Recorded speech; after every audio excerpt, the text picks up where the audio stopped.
वर्ष 2001 में जब संसद पर हमला हुआ था तो उसके बाद अटल बिहारी वाजपेयी सरकार ने बॉर्डर पर सेनाओं को तैनात कर दिया। जम्मू कश्मीर से लेकर गुजरात तक सीमाओं पर भारतीय सेना इस तरह खड़ी हुई कि आदेश मिलते ही हमला कर सके। पाकिस्तान को भी अपनी सेना सीमा पर भेजनी पड़ी। दोनों सेनाएं काफी समय तक आमने सामने खड़ी रहीं। दिसंबर से मार्च आते आते बिना युद्ध के ही पाकिस्तानी सेना की सांस फूल गई। उसके पास इतनी शक्ति और संसाधन ही नहीं था कि वो अधिक दिन युद्ध के मोर्चे पर खड़ी रह सके। एक भी गोली नहीं चली, लेकिन पाकिस्तान के पसीने छूट गए। युद्ध तो दूर, उसकी तैयारी भर में जो अतिरिक्त खर्च होता है उसी ने पाकिस्तान को कंगाल कर दिया। लेकिन तभी भारत में पाकिस्तान का इकोसिस्टम सक्रिय हो गया।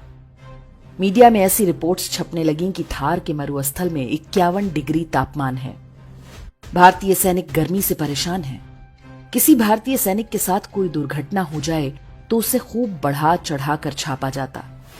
बताया जाने लगा कि जवानों का मनोबल टूट रहा है। Times of India, India today, NDTV जैसे मीडिया समूह ने खूब नौटंकी की। 10 महीने बाद जब भारतीय सेनाएं छावनियों में लौटी तब तक पाकिस्तान दिवालिया हो चुका था। उसकी सेना इतनी बुरी तरह पस्त हो चुकी थी मानो युद्ध हार कर लौटी हो। लेकिन मीडिया ने इस बात को बिल्कुल भी प्रमुखता नहीं दी।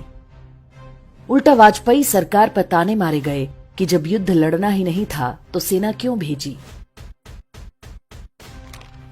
भारत की स्थिति आज उन दिनों की तुलना में बहुत मजबूत है।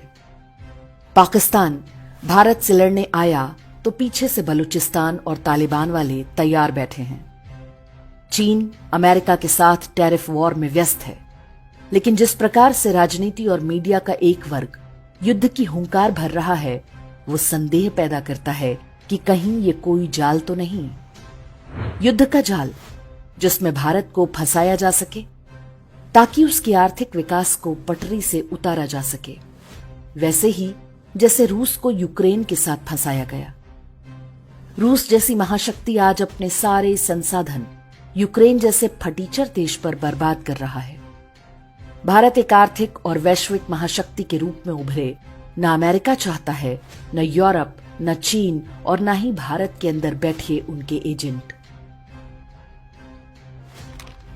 वे चाहते हैं कि सीमा पर युद्ध हो और देश के अंदर गृह युद्ध। कुछ दिन पहले इसी तरह से बांग्लादेश में हिंदुओं की हत्या करके भारत को हमले के लिए उकसाया जा रहा था। मणिपुर को महीनों तक जलाया गया। उससे पहले सीएए और किसान आंदोलन की आड़ में गृहयुद्ध भड़काने के प्रयास हुए। यदि हम सोचते हैं कि राहुल गांधी केवल छुट्टी मनाने और आराम करने अमेरिका गए थे तो ये हमारी भूल है। असदुद्दीन ओवैसी जैसा जिहादी यदि आतंकवाद के विरुद्ध बोलने लग जाए तो मतलब दाल में कुछ काला है। भारत और हिंदू विरोधी ग्लोबलिस्ट शक्तियां अपने प्यादों से वजीर को घेरने के प्रयास में हैं। कुछ तथ्य हैं जो हमें ध्यान में रखने चाहिए। पहलगाम हमले से कुछ सप्ताह पहले ही अमेरिका ने पाकिस्तान को $400 मिलियन की सहायता दी है। महीने भर पहले ही पाकिस्तान के प्रधानमंत्री और सेना प्रमुख ने सऊदी अरब का दौरा किया। कुछ सप्ताह पहले ही हमास के आतंकवादी पीओके आए थे और वहां पाकिस्तानी एजेंसियों के लोगों से मिले थे। एक सप्ताह पहले ही पाकिस्तान का सेना प्रमुख असीम मुनीर हिंदुओं और प्रधानमंत्री मोदी के विरुद्ध जहर उगल रहा था।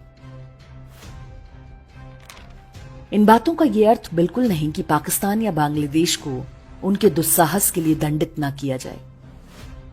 युद्ध तो अवश्यंभावी है, किंतु कोई भी युद्ध अपनी शर्तों और अपनी सुविधा से होना चाहिए।